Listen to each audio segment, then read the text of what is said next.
निसर्गाचा समतोल राखण्याकरता पर्यावरण पोषक राखण्याकरता राज्य शासन कटिबद्ध झाला आहे।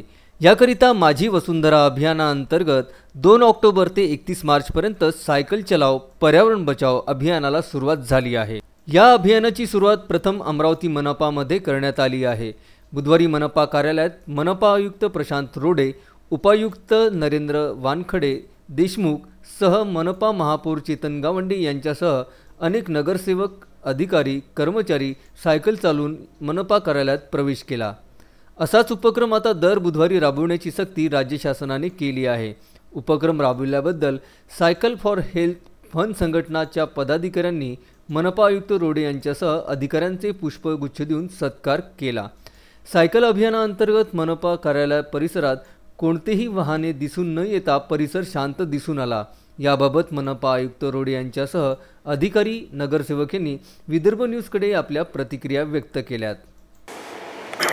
माझी वसुंधरा अभियान हे शासनाने 2 ऑक्टोबरपासून सुरू केलेलं आहे। यामध्ये पर्यावरणाचं संवर्धन आणि संरक्षण ह्या दृष्टिकोनातून जे पंचतत्व असतात त्या पंचतत्वांचं सुद्धा संवर्धन आणि संरक्षण करण्याची जबाबदारी ठेवण्यात आली आहे। यामध्ये विविध उपक्रम आहेत। या उपक्रमाचा एक भाग म्हणून अमरावती शहरामध्ये वाहतुकीची कोंडी आणि पर्यावरणाला पुरेसं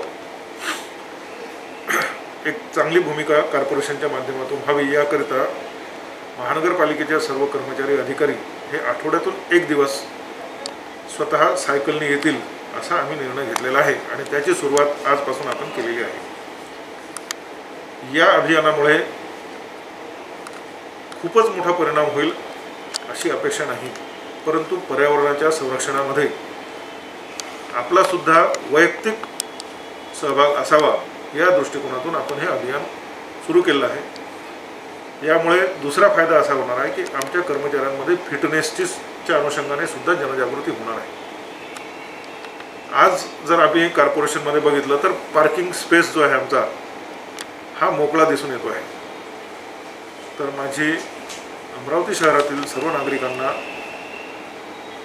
ह्या माध्यमातून अशी विनंती आहे की त्यांनी पर्यावरणपूरक वस्तूंचा वापर करावा, वाहनांचा वापर करावा, सायकलचा किंवा पायी चालण्याचा सुद्धा वापर आपण केला तर प्रदूषण कमी होईल, त्याचप्रमाणे इंधनाची सुद्धा बचत होणार आहे। मी आपल्या माध्यमातून येणाऱ्या दिवाळीसाठी अमरावती शहरातील सर्व नागरिकांना शुभेच्छा देतो।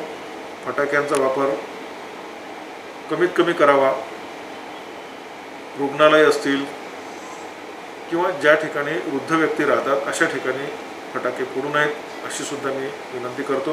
धन्यवाद। अजय शृंगारेसह प्रदीप इंगुले, विदर्भ न्यूज, अमरावती।